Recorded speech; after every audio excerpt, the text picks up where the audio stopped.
Hello friends, welcome to my channel. My name is Rahul. आज हम बात करेंगे मुकस के बारे में, बलगम के बारे में। कुछ लोगों के गले में बड़ी बलगम बनती है, तो आपने देखा होगा रोड पे चलते हुए काफ़ी लोग खाक थू करते रहते हैं, बलगम गले में से निकाल के थूकते रहते हैं।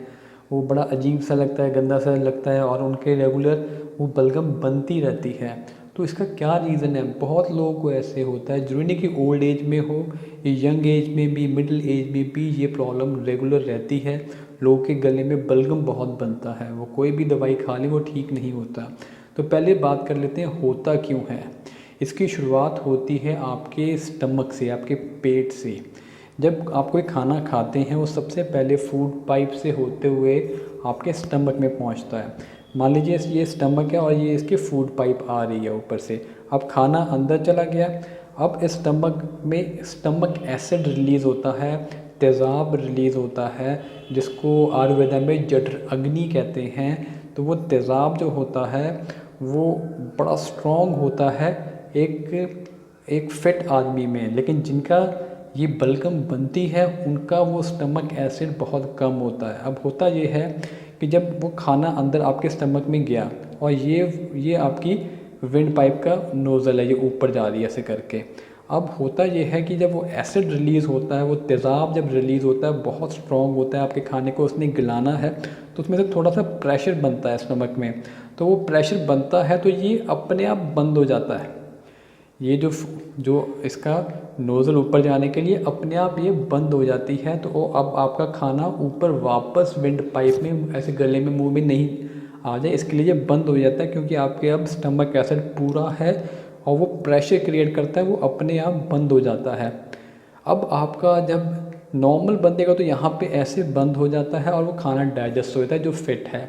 अब जिनके ये बलगम बनती है उनमें होता ऐसे है, जो खाना उनका अंदर गया फूड पाइप से स्टमक के अंदर, अब स्टमक एसिड उनका कम रिलीज़ हो रहा है। अब कम रिलीज़ होता है तो वो प्रेशर नहीं बन पाता, और ये जो ये नोज़ल जो बंद होनी चाहिए ये प्रॉपर पूरी बंद नहीं होगी, थोड़ी सी खुली रह जाती है।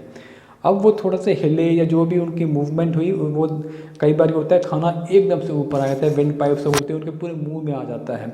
वो इतना स्ट्रॉन्ग एसिड होता है। अब होता ये है कि पूरी की पूरी विंड पाइप में जब वो तेज़ाब आता है तो वो विंड पाइप बर्न हो जाती है, जल जाती है, उसमें इन्फेक्शन क्रिएट हो जाता है। तब उसको ठीक करने के लिए बॉडी जो है वो मुकस बनाती है, बलगम बनाती है, कि उसके सराउंडिंग जो विंड पाइप है उसको हील अप करने के लिए वो उसके आसपास लेयरिंग क्रिएट करती है कि वो मुकस आ जाए, अब वो धीरे ठीक हो जाए। लेकिन आपका हर रोज़ ही ऐसा हो रहा है, आपके स्टमक एसिड ही कम है और फिर आपका ऊपर को चले जाता है। आप डॉक्टर के पास जाते हैं, डॉक्टर आपको एंटी एसिड दे देता है, जिसमें आप डाइजिन वगैरह खाते हो या इनो खाते हो पी के, या इनो पी के बड़ा अच्छा लगता है आपको, बर्प आ जाता है, डकार आ जाता है, आपको लगता है डाइजेस्ट हो गया खाना, और कोई डाइजेस्ट नहीं हो, बेवकूफ़ बनाने वाली बात है। क्योंकि ये बंद नहीं होता उनका, क्योंकि अंदर एसिड नहीं है, तेज़ाब नहीं है।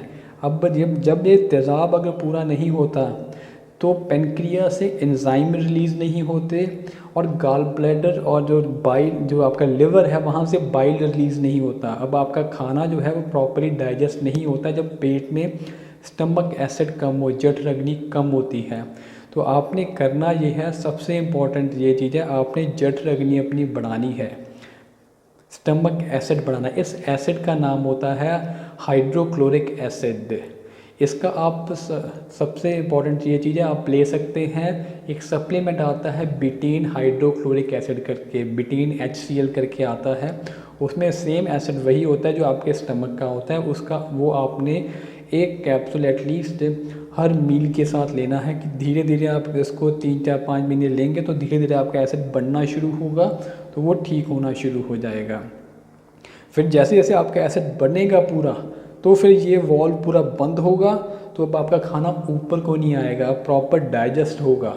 क्योंकि ये गले में जब ऊपर आता है, इसको ठीक करने के लिए बलगम बनती है, फिर आपको रेगुलर बलगम बनती रहती है। इंडिया में बहुत आपने देखा होगा, लोग जगह जगह खाक थू करते रहते हैं बलगम, वो होता प्रॉब्लम यही है। एक तो आपने बिटेन हाइड्रोक्लोरिक एसिड लेना है, एक आपने हिमालयन पिंक साल्ट खाना है, और सॉल्ट हर एक चीज़ में खाना है। नमक बहुत इंपॉर्टेंट चीज़ होती है, गलत है कि नमक नहीं खाना। आपने नमक आपने आटे में भी डाल के खाना है। आपका जो आटा गूंथता है उसमें नमक डालिए, आपका चावल जो बनते हैं उसमें नमक डालिए, आपका सैलेड जो कटता है उसमें नमक डालिए, आप फ्रूट जो खाते हैं उसमें नमक डालिए, आप फ्रूट जूस जो पीते हैं उसमें नमक डालिए, आप दही जो खाते हैं उसमें नमक डालिए, आप जो लस्सी जो पीते हैं उसमें नमक डालिए। अब क्यों डालिए? क्योंकि नमक में दो मेन चीज़ होती हैं, एक सोडियम है, क्लोराइड। क्लोराइड सेम चीज़ होती है जो हमारे पेट में एसिड होता है, जिसका नाम है हाइड्रोक्लोरिक एसिड। ये सेम चीज़ है जो आपका स्टमक एसिड बढ़ाता है। लेकिन नमक खाने से आपका इमीडिएटली इतनी जल्दी बढ़ नहीं जाएगा, लेकिन आप अपना हैबिट में अगर चेंज लेकर आएंगे तो वो धीरे धीरे आपका एसिड बढ़ना शुरू हो जाएगा। लेकिन शुरुआत में आपको हाइड्रोक्लोरिक एसिड खाना पड़ेगा। कई कल्चर हैं इंडिया में जहाँ पे उनका खाना जो आटा गूंथता है उसमें वो रेगुलरली नमक डालते हैं। जब मैं यूएस में था तो वहाँ पे मेरे दोस्त थे हैदराबाद के, मुस्लिम फ्रेंड्स से काफ़ी ज़्यादा, वो जब भी चावल बनाते थे उसमें नमक डालते थे। मैं पूछता रहता था क्यों डालते हैं, वो इतने पुराने ज़माने से डालते आ रहे हैं। लेकिन अब जाके समझ आया वो नमक क्यों डालते थे। वो रोटी बनाते थे उसमें भी वो नमक डालते थे। हम लोग कहते थे भी नमक क्यों डाल रहे हैं, लेकिन बहुत ज़रूरी है और उनकी हेल्थ बहुत अच्छी रहती थी। और जितना टाइम मैं उनके साथ रहा मैं अपनी लाइफ में सबसे ज़्यादा फिट रहा वहाँ।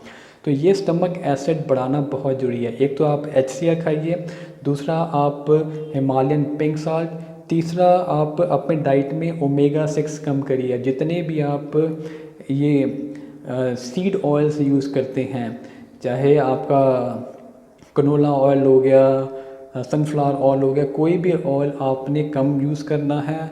आपने देसी घी यूज़ करना है या बटर यूज़ करिए, और आपने अपनी डाइट में ओमेगा 3 ऐड करिए। या तो आप सप्लीमेंटेशन कीजिए या आप फ़िश वगैरह रेगुलर खाइए। और आप कुछ कुछ लोग बहुत वेगन खाते हैं आजकल। वेगन मतलब कि वो सिर्फ वेजिटेबल खाते हैं और एनिमल प्रोडक्ट बिल्कुल नहीं खाते, इवन वो दूध वगैरह भी नहीं पीते। उसकी वजह से भी उनका एसिड कम हो जाता है। क्योंकि अगर बॉडी को फैट ना मिले तो बॉडी बाइल रिलीज़ नहीं करता, लिवर बाइल नहीं रिलीज़ करता, तो आपकी बॉडी में विटामिन A, D, E और K की कमी हो जाती है। तो आपने फ़ैट भी प्रॉपर लेना है, वो भी बहुत ज़रूरी है। एनिमल बेस्ड फूड खाना भी बहुत ज़रूरी होता है। तो मेन हम बात कर रहे थे गले में आपकी जो बलगम बनती है। तो मेन आप जब अपना स्टमक ठीक कर लेते हैं, उसमें जठर अग्नि को बढ़ा लेते हैं, तो वो वॉल्व बंद होना शुरू हो जाता है। जब वो बंद होना शुरू हो जाता है तो आपका खाना ऊपर नहीं आएगा, आपका एसिड ऊपर नहीं आएगा, वो उसको जलाएगा नहीं, तो बॉडी को उसको हील अप करने के लिए बलगम नहीं बनानी पड़ेगी। तो अपने आप आपकी बलगम बनना ठीक हो जाएगा। तो आपको मेरा आज का टॉपिक कैसा लगा? आप इसको लाइक करिए, शेयर करिए और सब्सक्राइब करिए। Thank you.